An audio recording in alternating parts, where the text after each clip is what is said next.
peuple enflammé, un peuple qui vit le culte. Vivons le culte.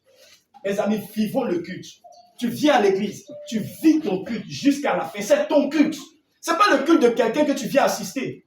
Ce n'est pas le culte de quelqu'un que tu viens accompagner. C'est ton culte que tu viens rendre à Dieu. Tu viens rendre ton culte à Dieu. Maintenant, imagine-toi. Tu viens, tu es assis. Tu viens, tu ne pries pas. Tu viens, tu es triste. Tu viens, tu ne bouges pas. Et tu rentres à la maison. Est-ce que toi-même, tu es fier du culte que tu as rendu à Dieu? Non. Ne viens pas accompagner. Viens rendre un culte à Dieu. C'est très important. C'est très important. Les gens ont rencontré Dieu le jour où leur attitude a changé. Ce n'est pas que Dieu a changé, c'est toi qui n'es pas en train de faire ce que Dieu attend que tu fasses. Je répète, ce n'est pas que Dieu a changé, c'est parce que tu n'es pas en train de faire ce que Dieu attend que tu fasses. Il dit adore en esprit et en vérité. L'adoration ne dépend pas de l'état du lieu. Frère, les féticheurs sont dans les pires conditions de la terre. Les féticheurs, ils sont dans les pires conditions de la terre. Odeur même qui est dans la maison, c'est grave. Mais si tu le vois adorer son soi-disant Dieu, c'est avec toute la force, c'est avec tout le zèle, c'est avec la chanson, c'est avec les danses, c'est avec les grimaces. Mais nous avons un cadre qui ne sent pas mauvais. Mais on a du mal même à se bouger pour Dieu. Les amis, Dieu est là. Je vous assure que Dieu est là. Ce n'est pas parce que tu ne le vois pas. Ce n'est pas parce que tu ne le sens pas. Ce n'est pas parce que tu ne peux pas le toucher qu'il est absent. Non. Dieu est là. Dieu est là. Par exemple, quand je suis en train de parler, je suis en train de voir une vision. Et dans la vision, tu es en train de te lever d'un tabouret. Et tu as attrapé tes pieds. Tu me dis, la tension est en train de me fatiguer. Le Seigneur est en train de me montrer. Alors je te demande, est-ce que tu as mal aux pieds?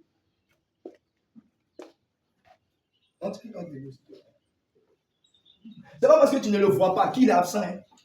Dieu nous regarde. Et il regarde chacun dans sa façon de l'adorer. Et il dit chacun recevra selon ses œuvres. Je vais prier pour toi. Tu ne sais pas de Dieu.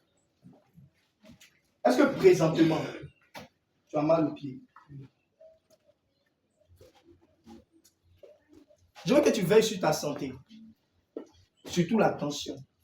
Parce que c'est ce que j'entends quand je vois l'image. Tu me dis que mes pieds me font mal. La tension est en train de me fatiguer.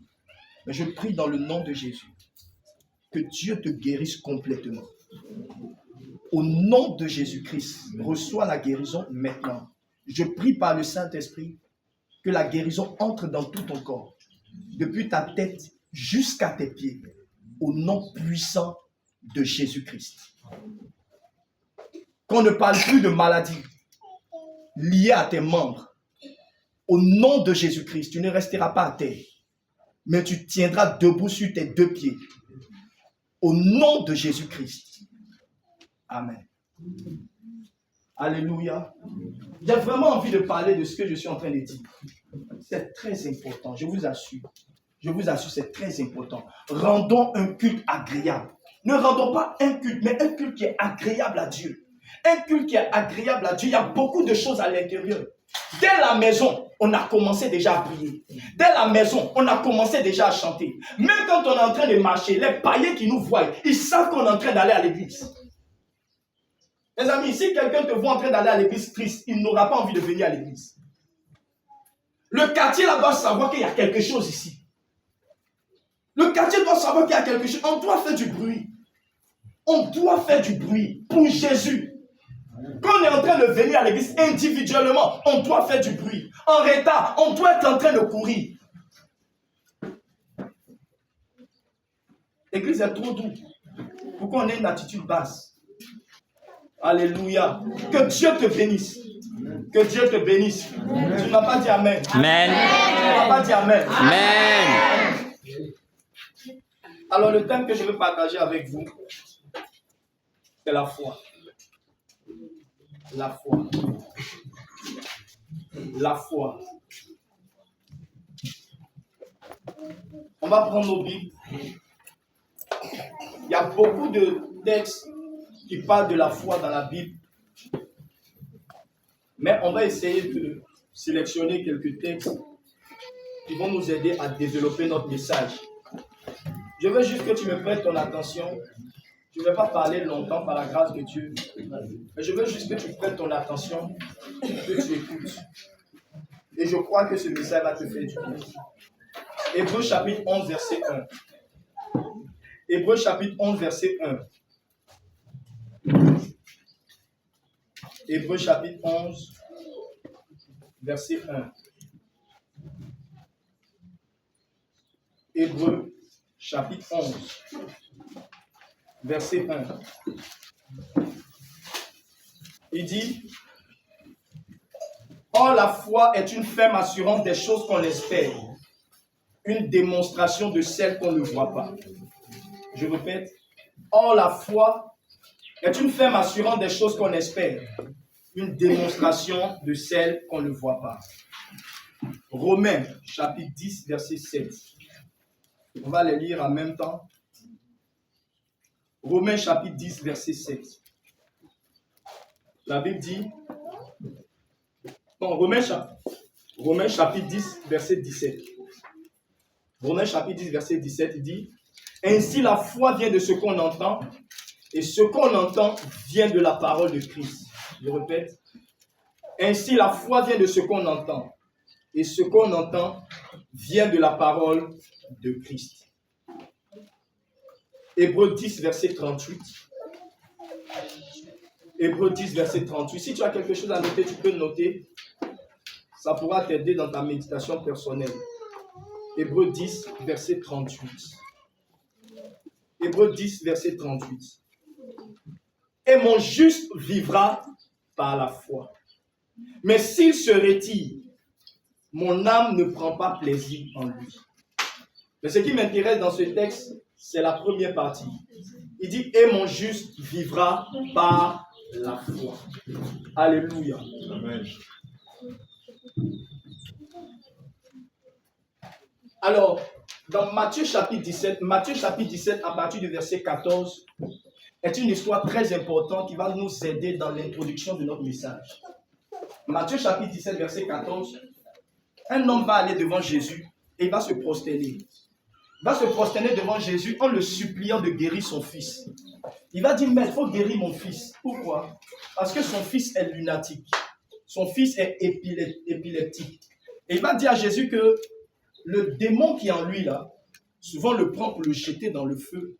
Souvent le prend pour le jeter dans l'eau, pour le tuer, pour le détruire.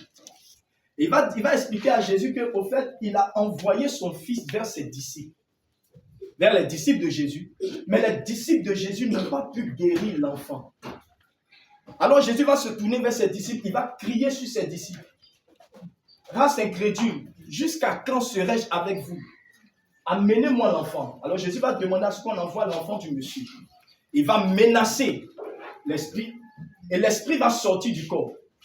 Alors les disciples qui étaient là, qui étaient témoins de la scène, vont maintenant poser la question à Jésus de savoir, mais pourquoi eux n'ont pas pu chasser le démon? Et Jésus va leur expliquer que, au fait, c'est à cause de leur incrédulité. Alors la première chose qu'on remarque ici, c'est que les disciples vont demander à Jésus, après que Jésus a menacé l'esprit de sortir, les disciples vont poser la question à Jésus, pourquoi eux n'ont pas pu chasser le démon? Ça veut dire quoi? Ça veut dire que la même méthode que Jésus a utilisée en menaçant l'esprit pour qu'il sorte, ils ont utilisé la même méthode. Mais pour eux, n'a pas marché. C'est pourquoi ils vont poser la question à Jésus, mais pourquoi eux, ils n'ont pas pu le faire? Alléluia. Qu'est-ce que ça veut dire? Premièrement, on remarque ici que on ne chasse pas un démon parce qu'on a crié sur lui. Le démon ne sort pas à partir du ton de ta voix. Mais le démon sort à partir de la foi qui se trouve dans le son de ta voix. Je répète, c'est pas parce que tu as crié sur un démon qu'il aura peur pour sortir. Mais c'est parce qu'il aura vu à l'intérieur de ta voix ce qu'on appelle la foi. Et c'est cette foi-là qui va chasser le démon. C'est pourquoi dans le verset suivant, Jésus va expliquer que, au fait, c'est à cause de votre incrédulité, c'est parce que vous manquez de foi. Et il va continuer en disant, mais que si vous avez la foi, ne serait-ce que comme un grain de sénévé. Le grain de sénévé, c'est un peu comme le grain de poivre. C'est petit. Il dit, vous allez dire, même à une montagne, ça veut dire à faire des démons là même, c'est petit. Ce sont les montagnes que vous allez déplacer. Et rien ne vous sera impossible. Ça veut dire que celui qui a la foi, il a comme les clés qui lui donnent accès au surnaturel. Celui qui a la foi ne parle pas le langage de l'impossible. Quand une personne a la foi, l'impossible devient possible pour lui. Amen. Quand une personne a la foi, ce qui n'est pas possible aux yeux des hommes est possible pour lui. Parce que la foi te donne accès aux choses de Dieu. La foi te donne accès au surnaturel. Et Jésus va répondre à ses disciples que si vous n'avez pas pu chasser le démon, c'est parce qu'il vous a manqué une chose, c'est la foi. Alléluia. Amen. Et nous disons que nous avons la foi. Mais lorsque nous sommes face à l'impossible, l'impossible reste impossible. Nous disons que nous avons la foi. Mais quand nous sommes devant les situations compliquées,